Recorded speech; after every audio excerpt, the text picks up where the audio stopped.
disais hier, mon homme s'est rasé. Quelle mauvaise idée, quelle mouche l'a piqué. Un visage pelé, un mec pas poilu.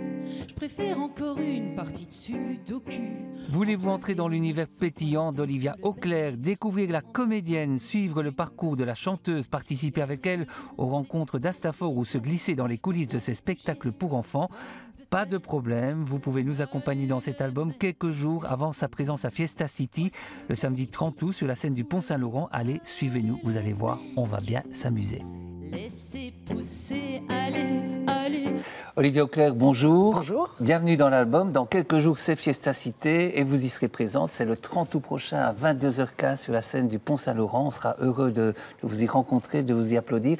Quelques mois plus tard, on en parlera, vous serez ici. Vous produirez ici pour un spectacle. Un autre public. Un autre public, les petits. On en parlera aussi. Alors, vous connaissez le principe de cette émission. Oui. Vous avez sélectionné des photos. Vous en en aviez amené à peu près 5000. On a quand même fait un tri. 500 bouquins, on a fait aussi un tri. Il en reste quand même quelques-unes, parce qu'on n'a quand même pas été trop dur. On va découvrir ces photos et puis on va découvrir votre parcours de vie, finalement, et votre métier. Un résumé du parcours de vie, vu qu'on a résumé les photos. J'ai bien compris, j'ai bien compris. Donc, on va commencer par cette première photo. Oui, alors... La fratrie. La fratrie. Donc, on est 5. Et la petite bouboule au milieu, ben, c'est moi. Donc, vous étiez comment, petite? J'étais timide. Oui. C'est marrant parce que je trouve que cette photo, je l'aime bien parce que je la trouve... Vous êtes la plus petite, alors? Je suis la plus jeune. Je suis la petite. Qui a quand même 10 cm de plus que ses 2 sœurs. Donc, j'ai 2 sœurs et 2 frères qui sont très différents de moi, qui sont pas du tout artistes, si ce n'est ma sœur Diane qui peint très bien, et j'ai beaucoup d'admiration pour les gens qui peignent bien, parce que moi, si je gagne au Pictionary, c'est parce que je triche. Donc il y a Hervé, mon plus grand frère, Diane, Véro qui est une bouffeuse de vie, Hervé qui est encore un grand enfant dans l'âme, et on rigole beaucoup. On rigole beaucoup tous les 5, en fait. Quand on se voit, on se charrie, on passe des soirées à se marrer. Et alors il y a Damien qui, pour moi, j'adore cette photo parce que je trouve qu'il a un petit côté coquin. Et pourtant, c'est celui qui est devenu un peu le plus sérieux de la famille, parce qu'il est notaire. Ah oui, d'accord. Donc, c'est un petit marrant. Hein, oui, elle est excellente, cette photo. Voilà, j'aime bien, j'aime beaucoup. Ah. Alors, cette fille était un garçon manqué, et plus que garçon manqué. J'adorais jouer au foot. Moi, tout ce qui était Barbie, poupée, il ne fallait pas m'en parler. Donc, c'est foot et copains, garçons. D'accord. J'arrivais avec mon ballon à l'école, donc je devenais capitaine d'équipe. Et donc, je pouvais jouer au foot avec les garçons. Et voilà. Donc, on voit que je suis débraillée avec le pantalon qui est, à mon avis, le pantalon de mon frère. On ne le voit pas bien, mais il est vachement usé. Voilà, la fille qui, très féminine, quoi, avec la cagoule, hyper sexy. Voilà, c'est... Et toute l'enfance, c'est comme ça? Tout. Ah oui, moi, c'est... quand je suis passée en humanité, j'ai regretté de voir mes copines qui mettaient des bas nylons et des escarpins. Je me suis dit, mais qu'est-ce qu'elles foutent? Et moi, j'ai envie de jouer au foot, et non, il n'était plus question, quoi. C'était le maquillage. Et moi, c'était pas possible. Et alors, c'est important, parce que quand on a trié les fameuses photos, tout à l'heure, cette photo-là, vous vouliez vraiment la garder. Ah, je voulais la garder parce que c'est vrai que je... C'est vous, ça. C'est moi, et puis, ça me fait penser à... une répétition avec les musiciens, où à un moment, ils ont commencé à parler des chanteuses, puis je dis, ah bon, je suis comme ça? Il dit, ah non, mais toi, t'es pas une vraie chanteuse, toi, t'as un côté plus mec. et je me suis dit, c'est vrai, j'ai toujours... Donc, il vous reste toujours ce côté-là? Oui, j'ai ce côté un peu, voilà. Et je suis entourée de plein d'amis masculins aussi. Pour ceux qui ne croient pas à l'amitié entre un homme et une femme, je suis la preuve vivante que ça existe, mais vraiment. Alors, clown aussi. Voilà, clown. Je pense que la vie est trop courte et on se prend trop souvent au sérieux que pour ne pas essayer de l'alléger un maximum. Et donc, oui, je suis retombée sur cette photo. Ça me donne beaucoup de tendresse vis-à-vis de cette petite fille-là, quand même. Parce que je trouve qu'on voit dans mon regard une certaine... je disais que j'étais timide et je trouve que ça se voit. Et je pense qu'il y a des gens qui sont timides et qui sont sur la réserve. Et moi, je pense que quelque part, ma timidité, je suis extravagante parce que ça cache plein de trucs, quoi. Qu'est-ce qui vous faisait rire et qu'est-ce qui vous fait rire aujourd'hui? C'est quoi votre style d'humour? Il y a plein de choses qui me font rire. J'ai été extrêmement touchée par Raymond DeVos. Oui. J'adore les idées noires de Franquin. Ah oui. Gottlieb. Rubrique à baraque, l'humour, Louis de Funès, quand j'étais petite, j'adorais Louis de Funès. J'aime beaucoup aussi l'humour, l'esprit et le jeu des mots. D'accord. Ouais. Mais rire pour rien, rire. Voilà, vraiment. C'est vital, hein, c'est important. Ah ouais, mais sans rire, la vie n'existe pas, quoi. Alors, on quitte le rire. Oui, là, c'est autre chose. Voilà, alors, donc ça, c'est ma maman qui est décédée en 96. Elle est partie beaucoup trop vite, On a décelé un cancer et 3 mois et demi après, c'était fini.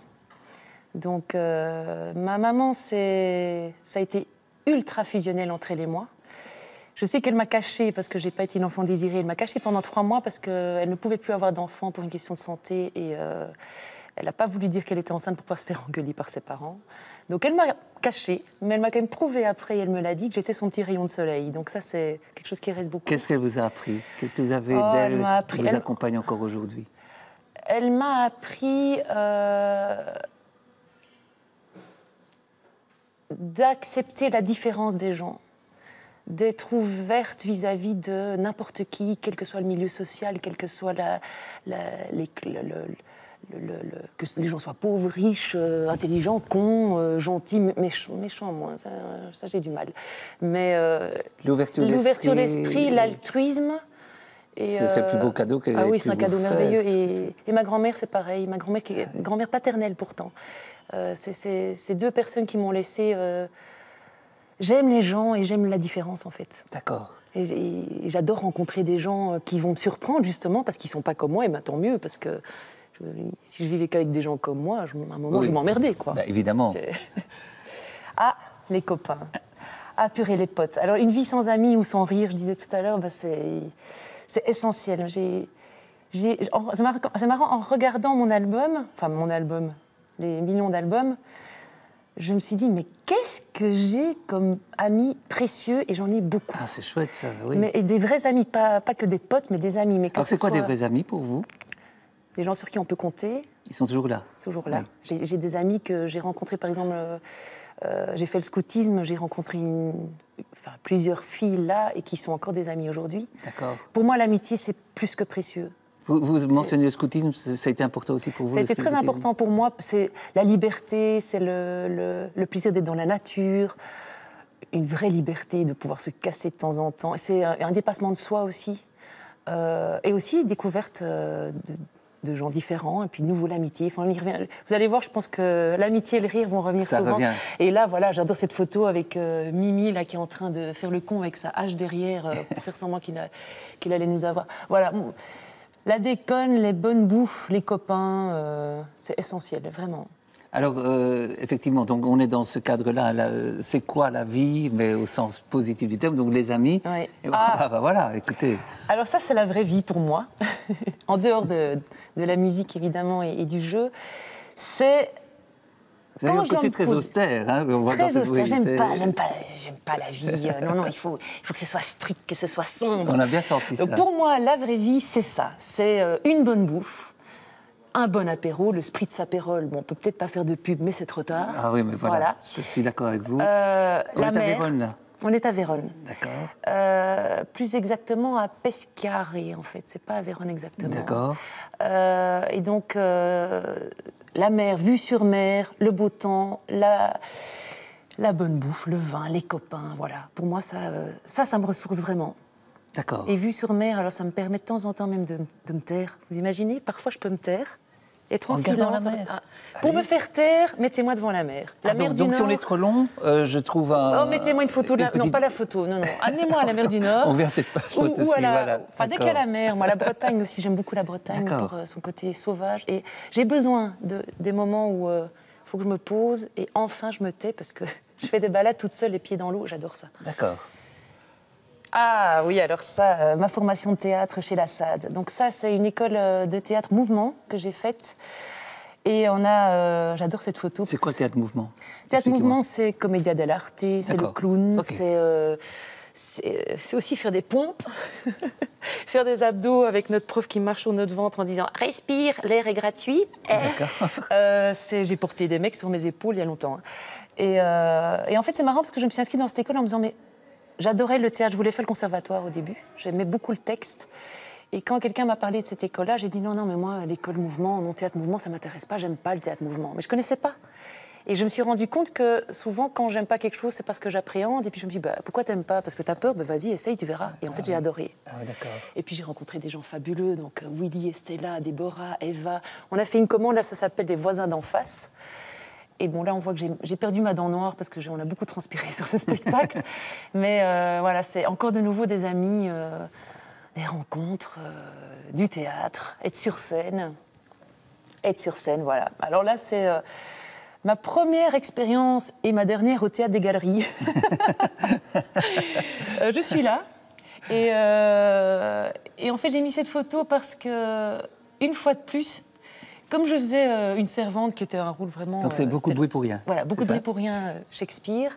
Mise en scène par Jean Hayet. C'est un chouette bonhomme qui n'est plus là, lui aussi. Ce que j'adore sur cette photo, une fois de plus, on y revient, c'est les amis. Donc j'ai rencontré surtout en coulisses Marc Deroy, Benoît Grignot, Véronique Biefno, Philippe Vincent. Et qu'est-ce qu'on se marrait en coulisses, quoi. Ah oui, on en oubliait parfois de rentrer sur scène. Donc, il y avait Romain Barbieux qui passe sur la photo aussi, où on cavalait parce qu'on entendait que c'était à nous de rentrer. Et puis en fait, on était en train de se marier. Voilà, de nouveau. Et c'est vraiment resté des amis proches. Et les rencontres d'amis comédiens, de musiciens... c'est tout un monde qui s'est ouvert à moi une fois que je suis rentrée dans le milieu. Et une fois de plus, l'amitié est là, quoi. Et c'est des gens qui me touchent, que j'aime voir. D'autres rencontres sont celles que vous pouvez avoir avec les auteurs. Quand on rencontre Shakespeare, par exemple, ça donne quoi? Mais je n'ai pas beaucoup parlé. Non, j'ai bien pas compris. Beaucoup répondu. Les auteurs, là, il faut se taire et être confortable. Mais il peut y avoir aussi une histoire d'amitié avec des auteurs disparus. Oui, ou des auteurs contemporains aussi, que je ne connais pas, que je n'ai pas rencontrés, si ce n'est par leur écrit. Et en fait, en plus, j'écris moi aussi, donc je m'inspire beaucoup. Je lis beaucoup, parfois pour chercher l'inspiration aussi. C'est-à-dire que je vais lire un livre, et en lisant, il y a une autre idée qui n'a rien à voir avec ce que je lis qui vient, et hop, je note dans un carnet, et hop, je passe et je continue. Et donc, je m'inspire beaucoup de... Ça peut être un mot qui n'a rien à voir avec toute l'histoire, qui va ressortir dans autre chose. D'accord. Vous gardez au fil des pages comme ça les Exactement. Je les note. Idées, j'ai plein les sensations. mes carnets, comme je suis très ordonnée, j'ai 15 carnets ou 20 carnets qui se baladent, donc il y a des faux, je ne sais plus où j'ai mis telle info. Mais j'essaie de m'en sortir et de restructurer ça un moment. Voilà. Et justement, ma première pièce que j'ai écrite, La danse sous l'oreiller. Donc c'est un duo que j'ai créé pour jouer avec Laurent Van der Rest, qui est un copain que j'ai rencontré chez la SAD aussi. Laurent, c'est plus qu'un ami, c'est un frère, c'est un ami, un pote, un frère, quelqu'un sur qui je peux compter quand je veux. Je l'aime énormément. Comment êtes-vous arrivé à l'écriture? Qu'est-ce qui a fait l'écriture? Je vous fais une confidence. Tout ce que j'ai fait au niveau artistique, pratiquement, est lié à un homme, c'est mon compagnon, qui est québécois, qui s'appelle Michel. Et je l'appelle mon tremplin. C'est-à-dire que depuis que je suis toute petite, je veux faire du théâtre. J'ai fait le journalisme. J'ai travaillé en relations publiques. J'étais vraiment partie sur un parcours dramatique. C'est lui qui vous a ramené. Et lui, en fait, en partant à Montréal, il savait que j'étais passionnée par le théâtre. Et il m'a dit, en partant, il partait à l'aéroport à Zaventem, et il me dit, avant que je revienne, tu es inscrite dans une école de théâtre. Il est revenu, je m'étais inscrite chez la SAD. Puis il me dit... faudrait que tu écrives un jour une pièce de théâtre. Et moi, j'ai l'air de dire 3 fois non avant de dire oui. Donc, non, mais non, mais non. Oh, tu crois? Et puis, je l'ai fait. Donc, voilà.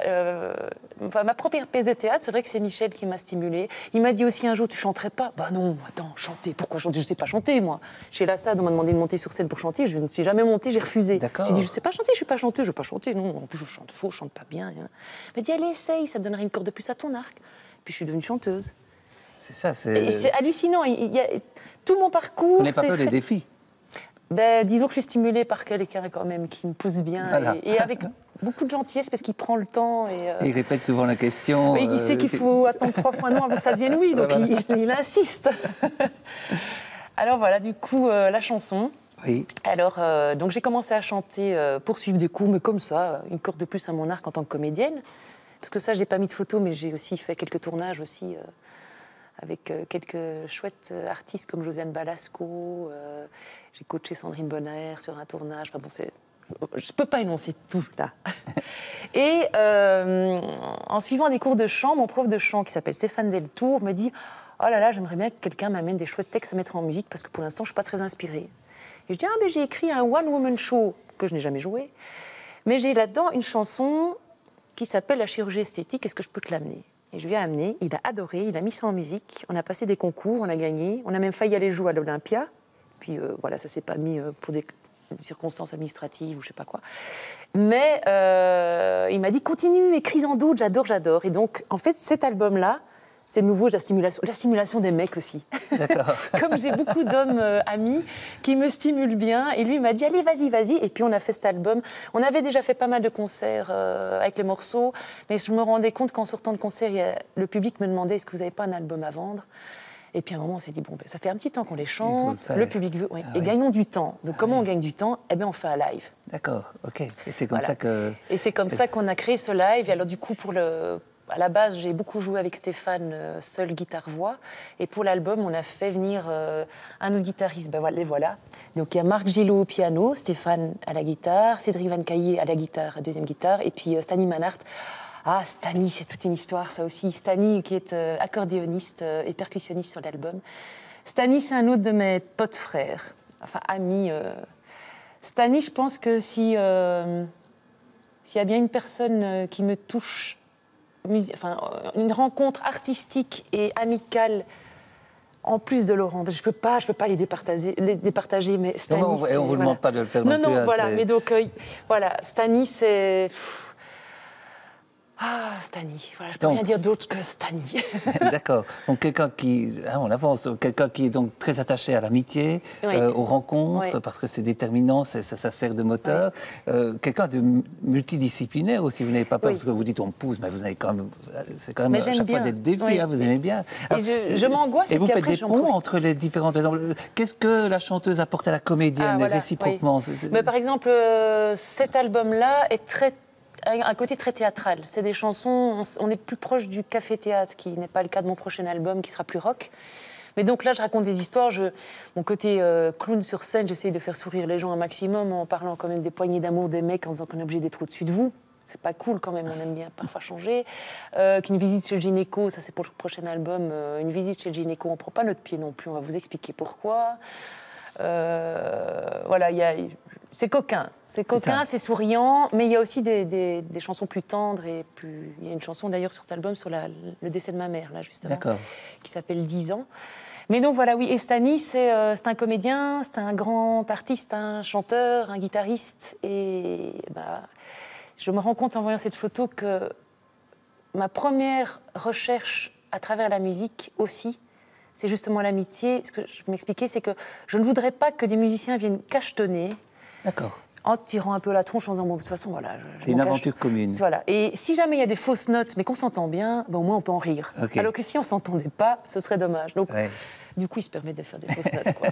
Mais moi aussi, je me permets. Donc. Alors, Ernaud, c'est aussi une rencontre.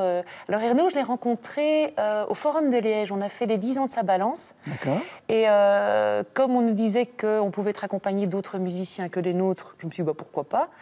Et j'ai testé l'aventure avec Ernaud, qui est donc pianiste, qui est un chanteur aussi. Et voilà, ça a été... ça a fait pop-ups. Et il m'a dit, j'adore. Et je dis, moi aussi. Et il m'a dit, tu me fais rire. Je dis, moi, j'adore comment tu joues. J'adore le piano. Je suis une fan de piano. J'en joue pas, malheureusement. J'essaye un peu, mais j'en suis aux prémices.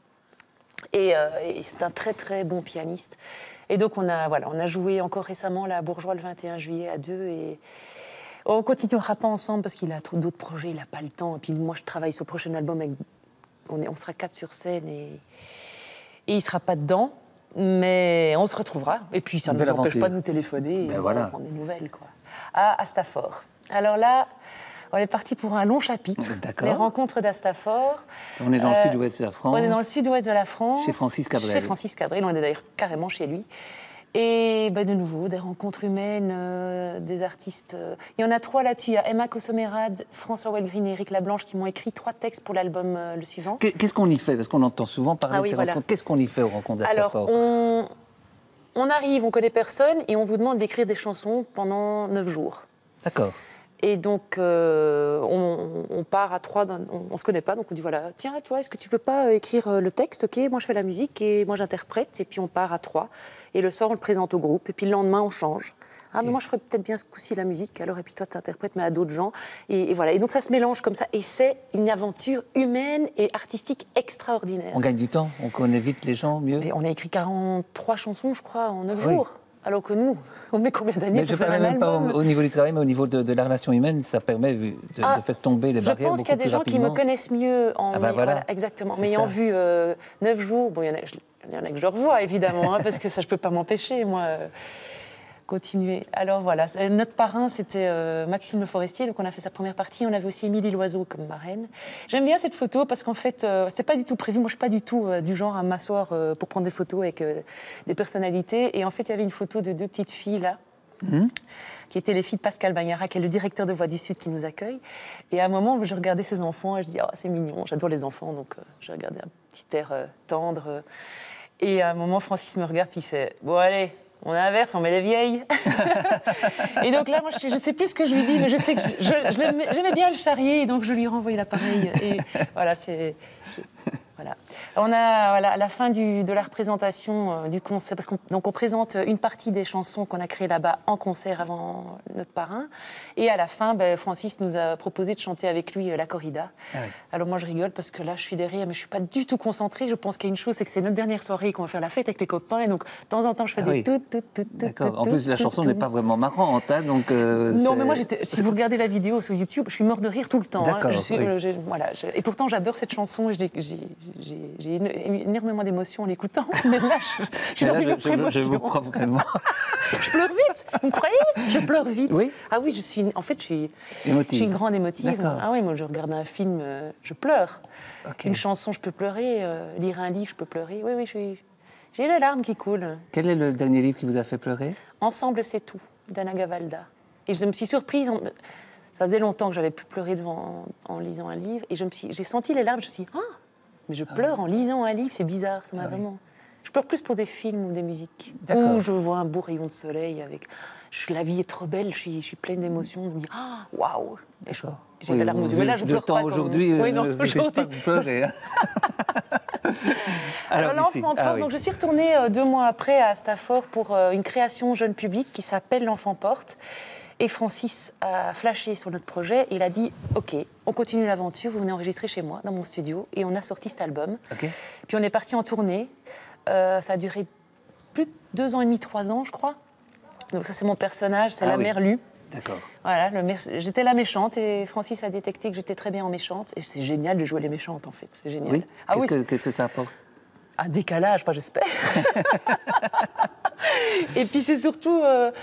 Quand ça fonctionne, c'est chouette parce que, par exemple, on faisait des dédicaces après, les gamins arrivaient et puis, oui, il y en a qui disaient non, je veux pas qu'elle signe, elle est trop méchante. Alors les parents disent je suis désolée. Et je dis mais non, mais génial, c'est que ça marche. Oui, c'est que du coup, c'est que le rôle a fonctionné.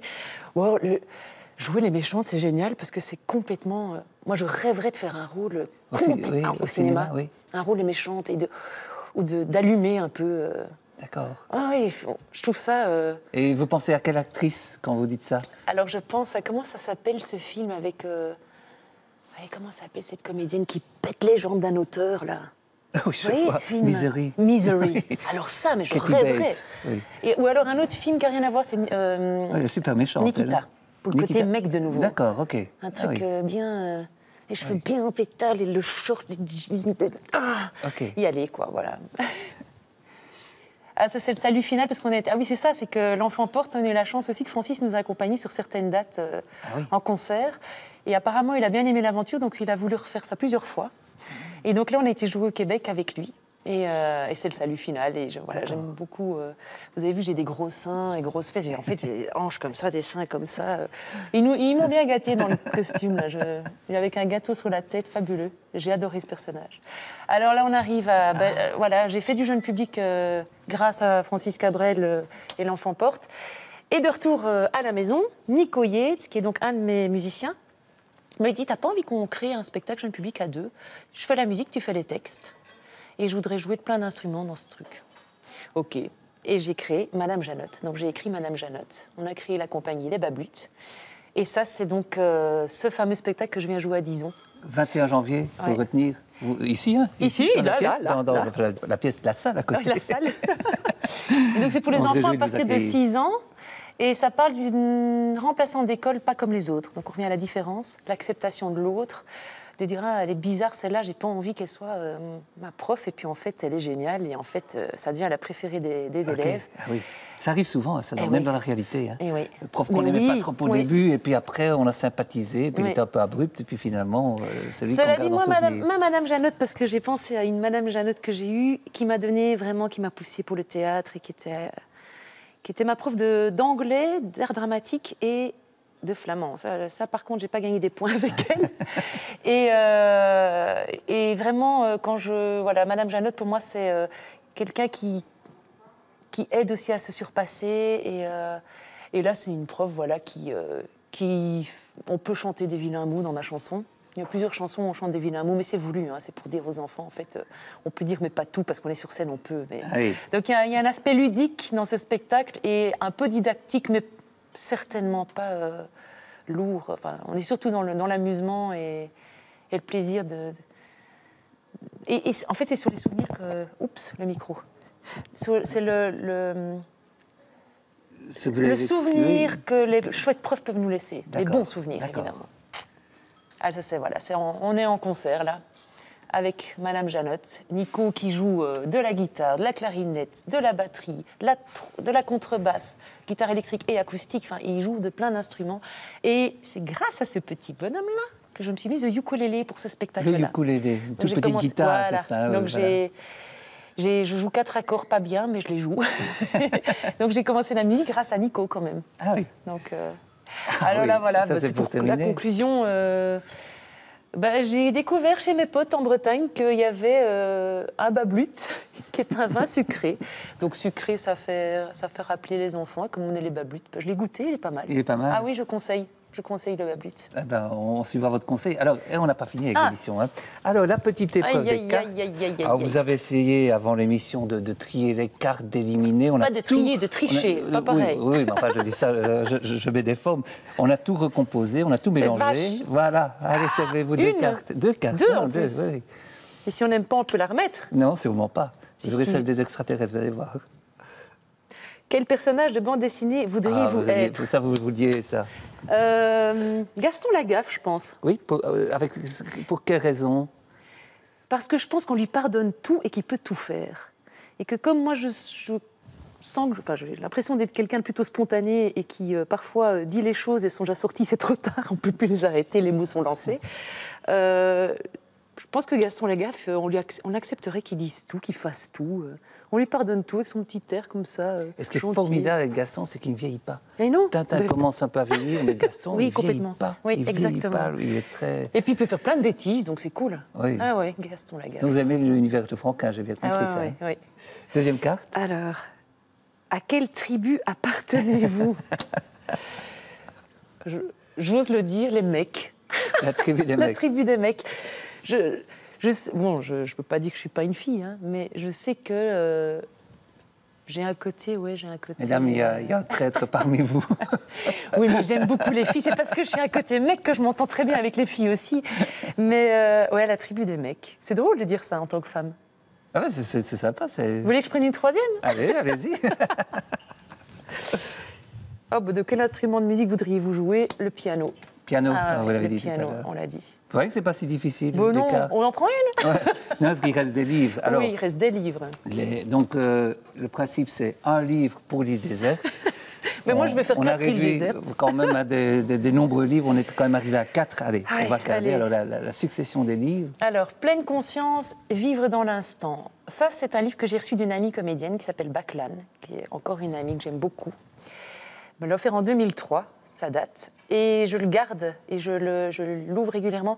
C'est pour vraiment vivre l'instant présent. J'ai un peu du mal, moi, à être dans l'instant. Je suis souvent dans la projection, parfois beaucoup dans le passé aussi. Oui, tous, on est un peu là-dedans, et c'est vrai qu'on essaie de nous Il y a des gens qui arrivent à être bien ancrés et posés, et moi, je suis un peu speed, vous l'avez remarqué. Et donc, ce bouquin me permet de... Ça et la mer. Marcher dans la mer, et ça me... Voilà. Je pense que sur une île, il y aura la mer et il y aura ça. Parce que je ne sais pas qui disait, il y a des gens qui passent la première partie de leur vie à espérer, la deuxième partie à regretter. Ah oui. Et c'est ça l'instant, c'est de profiter chaque moment. Exactement. Alors oui, j'aime bien ce livre-là aussi. Tout ce que les femmes savent des hommes. Alors ça, c'est un boulot, il y a du boulot. Hein. J'en suis à la page 20 et il y a encore du boulot. C'est énorme. Donc c'est énorme. Oui. Mais je me dis que sur une île déserte, je pourrais peut-être trouver de quoi écrire. Donc de toute façon, j'aurais besoin d'un bic pour écrire. Et vu que mes chansons parlent quand même des mecs aussi... Donc vous avez le titre et vous n'avez plus qu'à écrire le livre, en fait. Exactement. Voilà. Et c'est Jean Frissol, l'auteur, et c'est chez Galipette. C'est chez Galipette, j'aimais bien. Une grande maison d'édition française, c'est une grande maison d'édition, tout le monde connaît. Donc voilà, j'aime bien l'idée de la page blanche sur une île, de me dire je pourrais quand même continuer aussi à les remplir. Donc alors Raymond DeVos, vous en parliez tout à l'heure. Voilà, oui, là, lui, j'aurais voulu que ce soit mon parrain, vraiment.